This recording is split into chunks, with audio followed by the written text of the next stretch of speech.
Amstrad is Alan Sugar's company. He dreamt it up, gave it his initials, built it into a multi-million-pound business. He's always boasted he could pick winners, like his investment in football club Tottenham Hotspur, which last weekend went through to the semi-finals of the FA Cup. But Amstrad has lost its momentum. In 1992, when it announced its first loss, Alan Sugar tried to buy the company back from the shareholders. The city, no longer in love with Mr. Sugar's autocratic style, insisted he bring in a chief executive to improve corporate governance. But Mr. Sugar didn't give up. Steve Annett has followed him as he launches Amstrad's comeback. In the good times, the City of London went to Alan Sugar. Analysts and financial journalists would make a pilgrimage to his Essex headquarters to learn of Amstrad's financial triumphs. Now, after the company has languished in the red for 3 years, the man once hailed as the prophet of consumer electronics must go to the city to announce the company's latest downbeat financial results. The outlook for Amstrad may be uncertain, but Alan Michael Sugar is still a proud man. There's a brand name that we have here, and that brand name is known throughout the whole of England and throughout the whole of Europe. And the first 3 letters of that brand name is my name. And it would be it would be a shame to see it go down the pan, and it won't do that as long as I've got something to do with it. To business journalists, Amstrad was once hot copy. Blockbuster products generated blockbuster profits. But after losing over £100 million, the company is barely back into the black. Amstrad just isn't exciting anymore. It seems to have lost its way. Is that if there's not any business around to be done, then we won't do it. We won't chase it. And as you can see, you've got a balance sheet of now 180 million of net asset value, of which 136 million is cash. So, you know, hardly a vulnerable company, as you can see, but one could also say all dressed up and nowhere to go, and not really what shareholders in public companies want. And certainly not what the analysts want. Their relationship with Alan Sugar has never been comfortable. In the past, the city's been concerned that he's too much of a one-man band. But those arriving today are greeted by the new man, brought in to turn Amstrad around. The man in question is Chief Executive David Rogers, who joined 6 months ago. In the 6 months to December 1990. The beard may be familiar, but that's where the resemblance ends. Formerly a senior executive with electronics giant Philips, Mr. Rogers is restructuring Amstrad. Well, how far have we got? Well, quite a long way, frankly, in a short time, but of course, never far enough. I'm certainly very comfortable in talking about the business to the analysts and to the city. So, I mean, if that helps to improve that relationship, then I'll be very pleased. Do you think the city finds a person like you perhaps easier to handle than a rather more unpredictable character like Alan Sugar?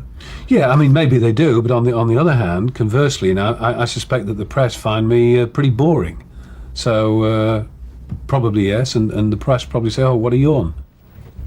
Hello, Jenny. How are you? Nice to see you. Nice to see you again. How are you? I'm very well. Mr. Rogers' performance for the analysts has already paid dividends. By the time he arrives for a television interview just down the road, Amstrad's share price is on the up. It appears Mr. Rogers is the reason. This year. The analysts said because of your coming on board, the whole presentation to the city was a sort of a different tone. Welcome to the Bloomberg Forum. I'm Julie Filsner. My guest today is David Rogers. Mr. Rogers doesn't just talk the city's language, he speaks it in an acceptable accent. He's clearly out to win over the financial community. Unlike his chairman, he's watching his P's and Q's. The possibility that he might have given the wrong impression about Amstrad's profits outlook causes palpitations for the company's PR man. We've realised that Nobody's really that bothered about what the exact number ends up with at the end of June. Which what we're does it not. look like further down the road? That's what we're suggesting that we will. Going to stay in place? But Amstrad's headquarters in Brentwood, Alan Sugar is still referred to as the boss. But now he's sharing power with his new chief executive. David Rogers sees himself as the man brought in to save Amstrad. Good morning, Mr. Rogers. He's already pushed through a major reorganisation aimed at spreading the responsibility for making money down through a newly created chain of management. Were you concerned, though, that Alan Sugar might be reticent to surrender, if you like, some of the levers and controls to somebody else, having spent so many years very much in the driving seat? Yes, but I think in some ways I don't want him to. Whatever he did on a Friday night or a Sunday night, whenever he had these brainstorms and walked in here and said, "Hey boys, this is what we're going to do," and that's what's got us to 600 million, then, please, Mr. Chairman, carry on doing that, and, I'll try and maintain that the disciplines and the processes and the infrastructure to take that through. This is one of David Rogers' latest innovations, a group management meeting. And dealing with trading standards inquiries where... In 15 years, this is the first time Amstrad has hosted such an event. They'd be commonplace in most conventional companies, but Alan Sugar isn't conventional, and formal meetings aren't his style. Worthy topics like corporate governance leave him cold. I'll start with the first one, which is corporate and company secretarial. Our role on the corporate matters side is firstly to try to ensure that... Alan Sugar has never really fitted the city's image of a company chairman. But even if it goes against the grain, he's making efforts to fulfil outside expectations of how a company should be governed. His real enthusiasm reserved for products, it's in terms of an Amstrad computer that he views the issue. ...can arise if you haven't looked at your contracts properly. Someone said when we brought out our first IBM PC, it's no good, it hasn't got a fan in it. Now, the particular fan meant nothing in this particular PC because there was nothing in it that got hot. But my famous statement said, well, if they want a fan, we'll give them a bloody fan. And that's what we did. We stuck a fan in it, and to this day that fan does nothing, but we stuck it in there because it's what they wanted. And if that's what the financial community want, if they want a boardroom full of non-executive directors and a chief executive and a structure and compliance to certain things, then I'm quite happy to go along with it. Now, of course, for me, the nature that I am, I have to hold back and restrain myself on occasions and watch these things go along and give people these opportunities of doing what they've got to do. If I've spent one day at home, I'll just get all the messages on my screen. But Alan Sugar's self-restraint is often sorely tested. Today, managers have been asked for bright ideas to streamline management communication. In the face of the chairman's scorn, Amstrad's Dutch sales director argues for extensive use of the electronic mail system. I mean, it's very simple. Electronic messaging is not something new, it didn't came out of the blue. Anyway, on Friday night, a very important engineering matter was completed and emailed through the sophistication of the electronic systems that we have here, because that project was, is going to put bread and butter in the mouths of every person sitting around this room here, urgently out to Japan, who are going to work through the night, Sunday night, Monday night and Saturday night, and only to find out that it's still sitting on the system here on Monday morning, hasn't even gone. And the poor old caster Madam Butterfly's been waiting over there doing nothing for 3 days. That's your email. That was your wrong keystroke, my friend. And that wasn't an idiot, a poor idiot like me doesn't know how to use it. This is a highly technical engineer. I think it's not really a fair argument. And for me, it's not valid. To the point that if you instruct your people properly, and they know how to work with it, they will act accordingly. And it's I'll email your salary. Would you like me to do that? How would you like me to do that? By the time the meeting reaches the weighty subject of business organisation, Amstrad's restless chairman is off. He says there's a bloke he's got to meet. That's what I thought.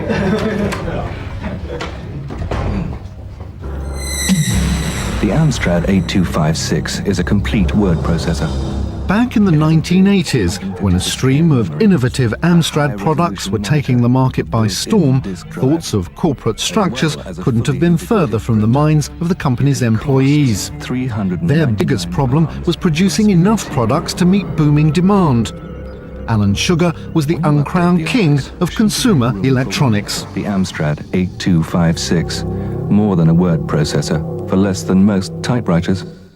He got in very early onto the markets. I mean, that was his skill. He recognised a need, a niche. He saw the prices were far too high. He introduced popular prices, high specification, good products, and he captured a large market share. But today the Amstrad brand can't be found on the sales floor of Dixon's or any other British store. Late last year, Alan Sugar took the controversial and risky decision to turn his back on the powerful retailers. Now he sells consumer products direct to the public only. Sugar says he was driven out of the high street by a growing band of cut-price competitors and a squeeze on his profit margins by the retailers.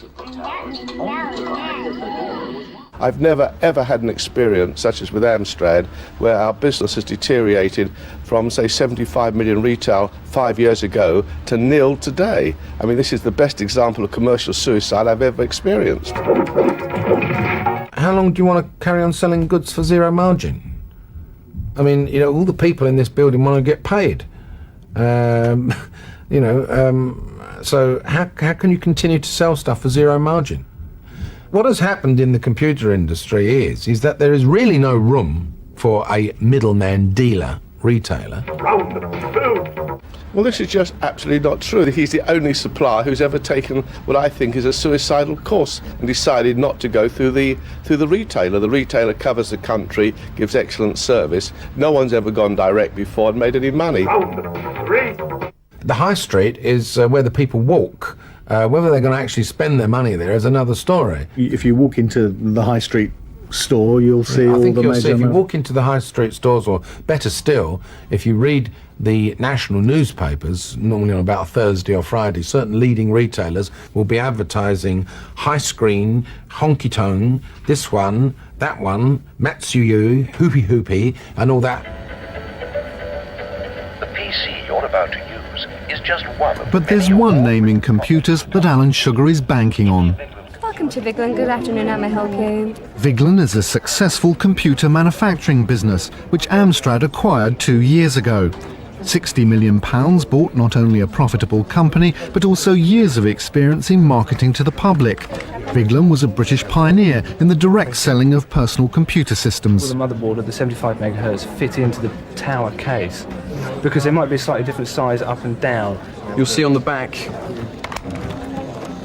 the connector which sits in the docking station. Due to the nature of the multimedia machines, most of the computers sold here are customised for the client. Specially configured. Is it covered? Is it clear? Is there anything obstructing that at all? Every machine comes with a lifelong after-sales service. The only system we'd have with 5 free drive bays would be an EISA. It's what's known at Vigeland as cuddling the customer. If you can pull out and reinsert it. Right, have you got any files that we can share? I'd just like to see some figures or charts. Okay, so what I'm going to do now is bring up a spreadsheet which illustrates our quarterly projections. Diran Kazanjan is one of Vigeland's founders. Selling PCs direct to the end user has made him a millionaire. We know the machines, we build them here, we design them here, and we're all experts at knowing the machine. And the customers we also know. When they ring up, we find out what they want, and we customise the machines for them and basically look after them after they bought the machine. Vigeland's approach has proved so successful that it's now in the midst of a major expansion. It's invested £2 million in this new factory to meet growing demand from its mainly corporate clientele. This is excellent. It's going to looks already like it's 3 times, 4 times our current capacity. Now Alan Sugar is trying to replicate the Vigeland formula in the consumer market. Isn't it commercial suicide to take Amstrad out of the high street? We're already selling more computers per month than we were when we're selling them indirectly. We're selling more fax machines per month than when we're selling them indirectly. So I don't know, maybe I'm missing the point somewhere. What's happening today with this advert that's run today? The telephone sales room of Amstrad Direct, the operation now at the heart of the company's consumer electronics division. Very well. We sold a lot of multimedia packs. Customers are very impressed. Multimedia one's the most impressive. So it's standing up like that, multimedia sales. After only 3 months, it's too early to judge whether Alan Sugar's gamble on direct selling will pay off or not. Pass the details on to HFC Finance. It's £246.74. So how are you? But Amstrad now has another iron in the commercial fire, which management believe is a hot prospect. Thank you. Bye-bye. 7 a.m. at Stansted Airport. The high-flying chairman and his team are off to the north of Denmark. They're to visit Dancall, a company manufacturing mobile telephones. Sugar had ambitions to get into the cellular phone market when Dancall came up for sale. He snapped up the business for £6 million. Cellular telephones is not something which you can just suddenly click your fingers tomorrow and say, oh, I want to make them. Along came somebody and happened to say to us, you know, that there is this company in Denmark that is available that's got all the skills that you're now thinking of trying to build up from scratch. Why don't you go and have a look? I think that was about a Monday afternoon. I think Wednesday we was on the plane, and I think Friday we bought the company. Now, that's the Amstrad in us. I mean, that wouldn't happen anywhere else in the world. As he tours Dancall, Alan Sugar is determined to keep across the detailed economics of the business. Faced with a sophisticated new manufacturing machine, what Sugar wants to know is how much the basic components cost. The board. £8 for this one. Yeah. To the Danish employees here, Alan Sugar is a prince. He rescued the company just as it was going bust. Now he's relaunching it on a raft of high hopes. I see no reason why Dancall can't become the fourth, big player in the market. Motorola obviously is a big player, Nokia and Ericsson. I see no reason, and it's certainly our goal, certainly the goal of the management in Denmark, and my personal goal, to become a very, very big player quantity-wise. We could be in the order in the first full year of production, once we're past the ramp-up stage, to a turnover in the order of £200 million. In a very profitable business. I'm not going to give quantities on that, of course, and I'm not going to tell you what the margins will be, but yes, it is profitable, of course. Do you believe that mobile phones could perhaps do for Amstrad in the 90s what the word processor did for them in the 80s? Absolutely. There's no doubt about that in my mind. So these phones are the new Amstrad blockbuster? I think so, yes. But Dancall still has a long way to go. Although its order books are healthy, its capabilities in mass production are unproven. Management admit there have been hiccups during the ramp-up stage, and in the past Alan Sugar has misread the marketplace. But one thing he's convinced gives Dancall a fighting chance of success is its technology. Good. I'll start with that. Well, go on then, get the prof in. You went upstairs. Do you want to go upstairs and see him? Go on then. You're coming as well? I'm coming. Yeah. Come on then, let's go. Professor. Dancall works closely with the nearby Aalborg University, which has a large department specialising in radio communications. I think For Sugar, a visit by one of its professors is a chance to indulge his interest in potential products of the future. This particular project, locale, that we're working on here is speech coding, yeah? Speech recognition, which can be used not just in the piece of hardware, but down through into the network also. Yeah. And it's interactive in a way that the system assists the user. The infrastructure send my bill to Mr. Watkins or something like that. That's a good idea. Yeah. Good idea. Very good. So we're coming up to upstairs. Back in Essex, preparations are underway to unveil Amstrad's complete new range of products. That's from the aisle. There's an upcoming trade fair at Hanover in Germany, and Amstrad are hoping to make a big splash. It's all right so far. I'm just a bit surprised to hear there's a new PC being launched. I didn't know about that. So that'll have to be written up. Amstrad's new management team plan to use the Sabet exhibition as a world stage. And what's the closing date for the scripts for Bob, Paul and myself. End of next week. Sabit is the first big public test of the newly restructured company and its products. Hanover. It's the opening day of the Sabit Fair. Amstrad is going head-to-head against some world-class competition. Preparing to take the wraps off is an anxious business. You should have it. You should have Paul. You should have that here. No, I understand. So it's really, you know, high drama. Well, you want to distract people, though. Yeah, we want it to distract people. That's the whole thing, you know. But shield the chairman. No, it wants to be really prominent, yeah, with a wrap on it. We could just bring it forward. Yeah, absolutely. Either, I mean, it should be out of here. There's no question about it. Or in front of here. Yeah. Right, or here. Against this background. That's it, you got it. That's the question. Right here, right in front of the lectern. As the start of the conference draws nearer, a mischievous Alan Sugar has wagered £50 with his PR man that fewer than 20 journalists will turn up. Test 1, 2, 3, 4. The fifth product then. By the time things are underway, the chairman is out of pocket. One multimedia PC. And I'll turn the contrast up.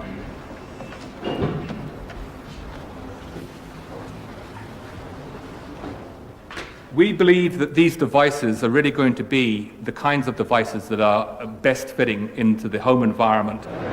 Never one to miss an opportunity, behind the scenes Alan Sugar is doing what he loves, wheeling and dealing. Component suppliers are amongst those granted an audience. Have a word with David Rogers. Have a word with David Rogers. He's next door. Yeah, sure. Good morning. Hello. Morning. How are you? How many of these things can you make per month? 50. Well, I'm inclined to say that we need now.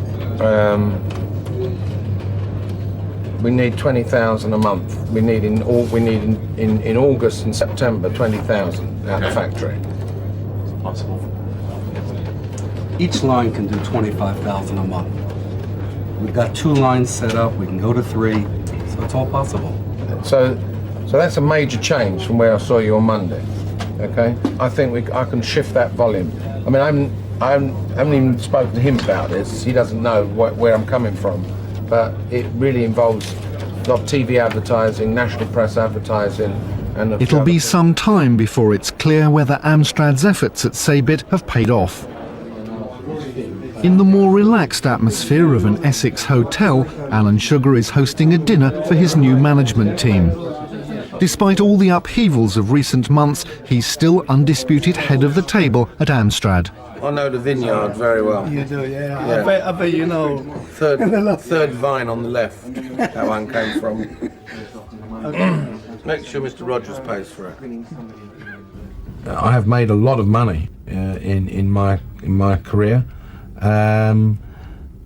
Frankly speaking, I've got more money than perhaps one could even spend, in one's life. The easiest thing in the world for me to do is to, close the book, thanks a lot, walk out the door, and leave it to everybody else. Very, very easy. It's very nice on the south of France, on the beach, and sitting on the yacht and all that. But so what's keeping you here in the rain of Essex? Because it's a good business, and it is the business that I founded, and it's and it's my way of saying when it's not right for me to walk away and leave this business at the moment. The new Amstrad for the 90s is only just setting out its stall. The glory days are no more than a memory. But one thing hasn't changed. Alan Sugar's appetite for the sweet taste of success is as keen as ever.